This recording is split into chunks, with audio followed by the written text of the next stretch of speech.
கிரிக்கெட்ல slow over ரேட்னு ஒரு time கேள்விப்பட்டிருப்பீங்க. அதுக்காக இந்த கேப்டன்ஸ்லாம் ஃபைன் பண்ணாங்கன்னு கூட ஒரு சில நியூஸ்ல கேள்விப்பட்டிருப்பீங்க.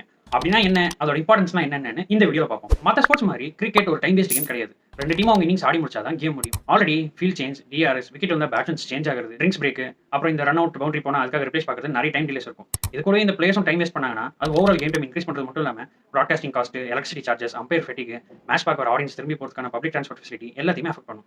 வியூவர்ஸ்க்கும் கேம் டக்கு டக்குன்னு மூவ் ஆனா தான் பார்க்கறதுக்கு இன்ட்ரெஸ்டிங்கா இருக்கும். ஸோ இதெல்லாம் கன்சிடர் பண்ணி தான் கிரிக்கெட்ல ஓவர் ரேட்னு ஒரு விஷயத்தை கொண்டு வந்தாங்க. இந்த ஓவர் ரேட் அப்படின்னா என்னன்னா, ஒரு மணி நேரத்துக்கு குறிப்பிட்ட நம்பர் ஆஃப் ஓவர்ஸ் போட்டுருக்கணும். டெஸ்ட் கிரிக்கெட்டை பொறுத்த வரைக்கும் ஒரு மணி நேரத்துக்கு 15 ஓவர் போட்டுருக்கணும். ஒன் டே கிரிக்கெட்ல 3.5 ஹவர்ஸ்ல 50 ஓவர்ஸ் போட்டுருக்கணும். T20ல 85 மினிட்ஸ்ல 20 ஓவர்ஸ் போட்டுருக்கணும்.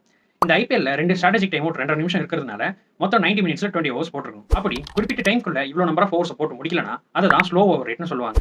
இந்த ஸ்லோ ஓவர் ரேட்டை தடுக்கிறதுக்கு ஐசிசியும் மற்ற கிரிக்கெட் போர்ட்ஸும் நிறைய சேஞ்சஸ் கொண்டு வந்துட்டே இருக்காங்க. அது மட்டும் இல்லாம இந்த ஸ்லோ ஓவர் ரேட்க்கு ஒரு சில பெனால்டிஸும் இருக்கு. அந்த சேஞ்சஸ் பெனால்டிஸ்லாம் என்னன்னு அடுத்த வீடியோல பார்ப்போம்.